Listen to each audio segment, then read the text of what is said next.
como siempre, con nuestro economista Silvio Cañas, a quien ya lo vamos a sumar y le vamos a dar la bienvenida en esta mañana. Silvio, ¿cómo estamos? Buen día. Buen día, Nico, buen día a toda la audiencia, ¿cómo les va? Bueno, muy bien, y aparte estamos con medidas todos los días de economía, pareciera. Se viene el plan para las elecciones, o sea, una medida económica, obviamente con una medida buena, está, por suerte, una medida económica buena, de acá calculo que al 22 de octubre, 22, ¿eh? Sí, 22 de 22 de octubre. octubre, que son las elecciones nacionales, o sea que vamos a ir teniendo novedades, no sé si todos los días, pero muy seguido, novedades con respecto a una mejora en las cuestiones económicas. Pensemos que hoy las medidas que se van anunciando son todas medidas en torno a lo económico, ¿no? Que es el mismo ministro de Economía, actual candidato a presidente, quien las va anunciando y va tejiendo un poco este combo de medidas para lograr que el salario, fundamentalmente, o la situación económica de muchas personas, trate de estar un poco mejor o mínimamente antes de la última devaluación que fue en las pasos presidenciales. ¿Qué se Claro. fue anunciando en el último tiempo? A ver, vamos desde el momento uno. Elecciones, ganó Milei, al otro día devaluación de un 22% del dólar, con congelamiento del dólar. Veníamos teniendo una devaluación de un 6, un 7% mensual. Lo que hizo el gobierno, dijo, bueno, vamos a pegar un salto devaluatorio y lo dejamos congelado por lo menos hasta el 22 hasta octubre. Eso es lo que pasó, 22% se incrementó el dólar oficial y eso arrastró el todo, ¿no? El blue llegando a un pico máximo de 800, congelando una psicosis por todos lados. Y automáticamente los precios empezaron a ajustarse. Claro. 10, 20, 25% en algunos casos. Ninguno volvió a retroceder, todos se mantuvieron en esa sintonía. Lo que decíamos en ese momento, en 2 días todos pasamos a ser un 25% más pobre. Entonces ahí se activaron algunas demandas salariales de parte de los sindicatos que estaban en negociación ya. Y el gobierno también empezó a disponer un montón de medidas. La primera, ¿se acuerdan que había dicho los 60.000 pesos del bono que iban a pagarse en 2 cuotas, de septiembre y en octubre? Bueno, entonces eso, a ver, la verdad que en la práctica eso no fue para nadie porque la mayoría las absorbió las paritarias y en el caso de las provincias, en el sector público ninguno, solamente la pudieron obtener en el sector público nacional, la administración pública nacional. No así la administración pública provincial, porque ninguno, ni municipal ni provincial, porque ninguno adhirió a esa medida, porque estaban todos en plena negociación de paritaria y habían cerrado ya paritaria que incluía un poco más que eso. Después de ahí empezaron un montón de medidas, aumento para los jubilados, plan de crédito para la clase media, para refinanciar tarjetas, crédito para los monotributistas, el no pago del impuesto nacional por parte de los monotributistas.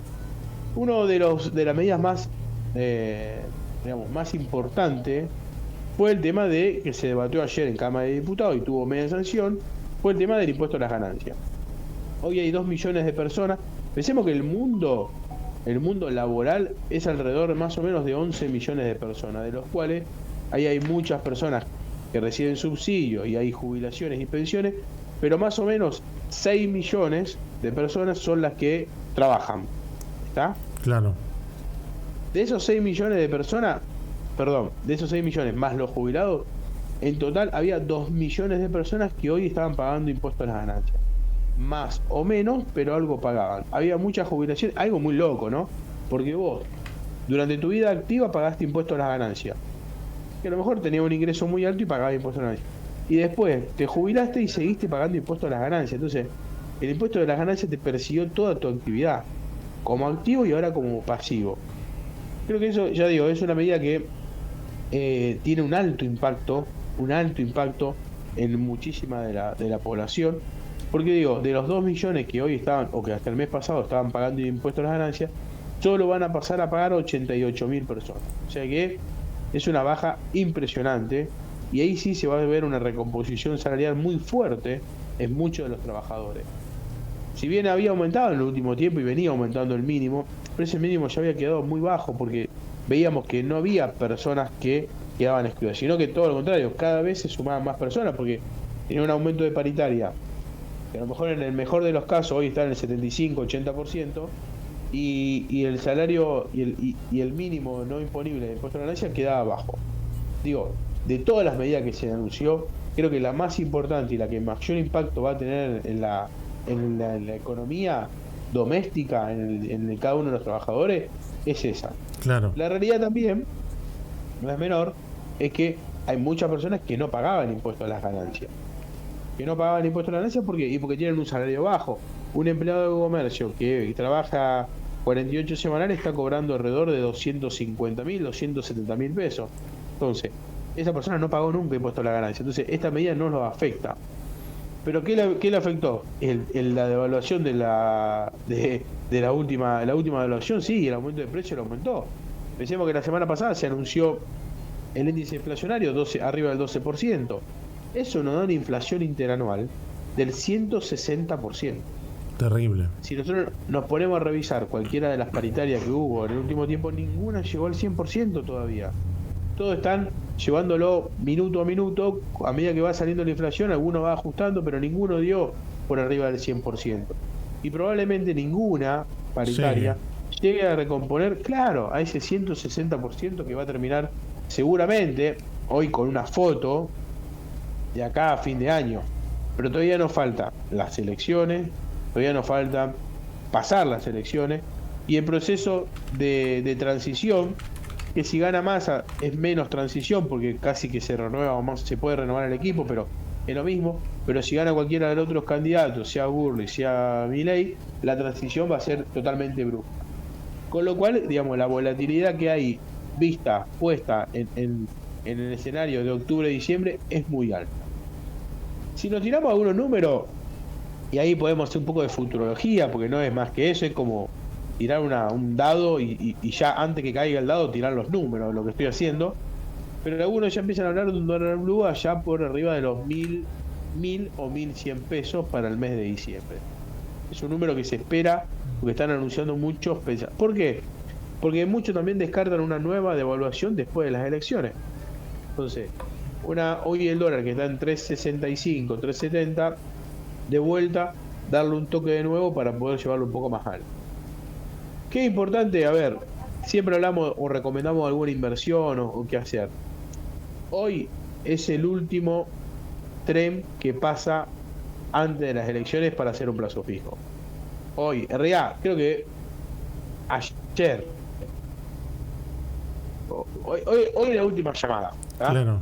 Y hasta hoy se puede hacer. Si vos hoy haces el plazo fijo, probablemente no, lo vas a poder retirar antes de las elecciones, cerquita, el viernes antes de las elecciones, o sea que está medio cortito, no va a poder hacer mucha otra inversión, pero ya si lo haces mañana, ya la vas a poder retirar post elecciones. ¿Que eso es la muerte misma? No, pero si tomamos como análisis lo que pasó en la última elección, puede llegar a perder un 25, un 30% en cuestión de minutos nada más, porque cuando esté la elección y ya esté el resultado puesto, el lunes post, el lunes 23 de octubre, puede llegar a haber alguna volatilidad, o se puede abrir un nuevo escenario, que es el escenario del balotaje, con fecha en noviembre. Entonces ahí también vamos a tener otro tiempo más de agonía o de trabajo para el dólar y tratar de contener ese dólar. Como dijimos, todas esas fueron las noticias y las últimas novedades. ¿Algún informe y algo para tirar un poco de dato duro, que por ahí está bueno hablarlo siempre? El día de ayer se presentó el informe sobre la actividad económica, un número que, digamos, hoy todo lo que pasa en economía, gran parte es responsabilidad de Massa. Cuando apenas Massa asumió, podría echarle la culpa al anterior ministro de Economía, pero hoy ya se cumplió un año de la asunción de Massa como ministro de Economía, o sea que ya todo lo que está pasando es responsabilidad de él. Tiene parte de responsabilidad. Y si nosotros vemos qué pasó salió el segundo trimestre del año, con el cierre del primer semestre, y vemos que la actividad económica volvió a caer. Claro. El PBI no remonta, y pensemos en esto. Fíjense, para entender y dimensionar un poco este cóctel que estamos armando explosivo. Milei habla de el Banco Central, de destruir el Banco Central, dinamitar el Banco Central. Pero la realidad también es que le están dando a qué hablar y le están dando herramientas para que lo que él diga tiene lógica. Que después es inaplicable otra cosa, pero lo que él diga un poco de lógica. Porque tenemos un Producto Bruto que se está cayendo. Cayó un 2,8 el producto, o sea que hay menos producción en la economía. La lógica o la teoría dice que si hay menos producto en la economía, debería haber menos billete en la economía, pero acá está pasando todo lo contrario. No solamente sino que no hay menos billete, sino que están imprimiendo cada vez más. Claro. Porque todos estos planes, todos estos proyectos y todo este plan de contingencia para poder llegar a las elecciones con mejor probabilidad de ganar, significan más emisión monetaria. Entonces, a ver, se te achica el producto y se te agranda la base monetaria, es un cóctel muy fuerte que después hay que ver cómo se puede desarmar, el próximo presidente cómo lo puede desarmar, porque eso es echarle nafta a un problema que hacía mucho que no hablábamos, pero con esta devaluación y con la tendencia que viene teniendo la inflación, no empieza a prender de nuevo la señal de alerta de la hiperinflación. Yo creo que después de octubre, o en el mejor de los casos, o en el peor de los casos, después de noviembre, ya cuando tengamos un presidente electo, creo que tiene que venir medidas duras y restrictivas, por lo menos para el gasto público, para volver a tratar de sacar todo ese dinero que estuvo dando vuelta y que se imprimió en el último tiempo, con esa, digamos, con el plan llegar a las elecciones o ganar las elecciones, porque si la actividad, como no repunta, genera un cóctel explosivo que puede terminar en cualquier tipo de catástrofe en cuestiones inflacionarias. Algo que ya nos hemos cansado de decir y ya está trillado es parte de este problema, de esta caída en el Producto Bruto, es la caída de las exportaciones. Las exportaciones cayeron un 10%. Claro. Entonces, no es menor. A ver, no, la sequía del año pasado no fue gratis y todavía estamos viviendo las consecuencias de esa sequía. Todo apunta, y hablando con algunos economistas, todo apunta que el año que viene va a ser muy bueno para la cosecha. O sea que yo estoy haciendo un análisis de corto plazo, que se viene una tempestad pulera y que podemos tener podemos tener un clima bastante hostil. Pero cuando hacemos una mirada un poco más larga y ya empezamos para el 2024, vemos que por lo menos el agro, que es uno de los motores, si hoy el más fuerte de los motores de crecimiento de nuestro país, vemos que todo pinta de que climatológicamente va a ayudar y va a ser una buena cosecha. Y por otro lado, que es algo menor que no se está discutiendo hoy, yo por lo menos no lo leí, es que las tasas de interés mundial están aumentando. ¿Qué significa eso? Cosas buenas y cosas malas. Las cosas malas para Argentina es porque ya hoy no nos presta nadie plata. Claro. El mundo no nos presta plata. Pero pongámosle que a alguno que se le ocurriera prestarle plata a Argentina, porque de nuevo, cambia el gobierno, sea quien sea, Massa, Milei o Burri, o la izquierda, póngale que bueno, voy a apostar a ese presidente y le presto plata, ya las tasas de interés están aumentando a nivel internacional. ¿Y qué genera eso también? Eso genera lo que se llama un superdólar. Le da potencia y le da más fortaleza al dólar. Cuando el mundo o el dólar está fuerte, lo que pasa es que los precios de los commodities tienden al alza. O sea, y también el año que viene podemos tener un doble efecto que sería espectacular, en el que sentido que una buena cosecha, porque el clima acompañe, buena cantidad de grano. Y segundo, una mejora en los precios, que los precios no están mal, porque los precios no están mal, pero a su vez pueden seguir creciendo un poquito más, porque parte del dinero que está hoy dando vuelta se puede ir a inversiones como las de los bonos, porque aumentó la tasa de interés internacional, y entonces a sacarle presión al commodity o a las inversiones en commodity, eso puede ser que eleve el precio. O sea que atento, porque para el año que viene el nuevo presidente que asuma o la presidenta que asuma se puede llegar a encontrar con un escenario muy positivo de materia del campo. Y como dije, un año de sequía como el que tuvimos el año pasado y que impactó en la economía, generó un montón de efectos. La devaluación de este 22% no es solamente porque ganó Milei las elecciones, las PASO, Claro. sino porque veníamos de una agonía en que se venía conteniendo el dólar porque no había y no hay dólares y no hay reservas para mantener el equilibrio. Por otro lado, digo, bajó 10% las exportaciones, pero aumentó un 4,3% las importaciones. Entonces, digo, estamos mal, no exportamos nada, pero siguen entrando cada vez más productos desde afuera. Por más que el gobierno hace las mil y una pericuetas para cortar las importaciones y te ponen la CIRA, te ponen las cupos, te ponen que los podés pagar 180 días, te ponen un montón de trabas, pero sigue creciendo la importación. Entonces, digo, ojalá nuestras predicciones en base al 2024, ojalá, dos cosas, quiero que no se cumpla lo que estamos diciendo para lo que queda del año, que es feo, es complicado y nos genera un montón de alerta, y ojalá sí se cumpla lo que estamos pronosticando para el año 2024, con lo cual, si nosotros logramos pasar esta tormenta, que puede ser muy fuerte, seguramente para el 2024 nos espera un buen año y una posibilidad de reconstruir todo el daño que se vino haciendo durante lo que va del año y lo que puede llegar a pasar en los próximos meses. Esto es como crucemos los dedos, digamos. Sí, sí.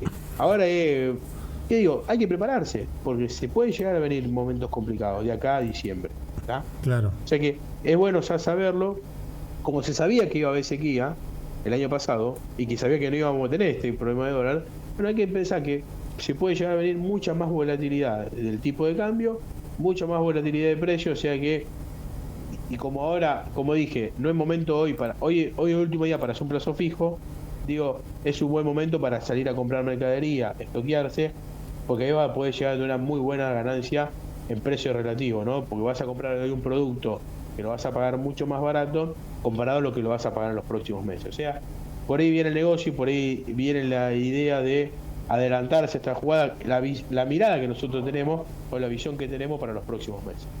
Bueno, bien, clarísimo, Silvio. La verdad que, obviamente, para que cada uno también tome los recaudos en su economía diaria, y eso es lo más importante a la hora de darles estos consejos, ¿no? Exactamente, así es, así es. Silvio, nos encontraremos la próxima semana, salvo que algo suceda mucho más grave, y volveremos a charlar, si no. Bueno, ya pasaron tanta tormenta que ahora es raro ya esta lluvia no nos moja, diría, así que seguramente el miércoles que viene. Tal cual. Silvio, un abrazo enorme, buena jornada.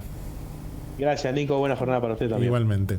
Allí pasa nuestro economista Silvio Cañas charlando con nosotros. Bueno, clarísimo lo que te decíamos, ¿no? Y también analizar cada uno de los contextos que obviamente se apliquen a tu economía, ¿no? Y por eso ese por lo menos ese es el objetivo principal a la hora de hacer referencia a cada uno de estos ítems y a lo que obviamente te propone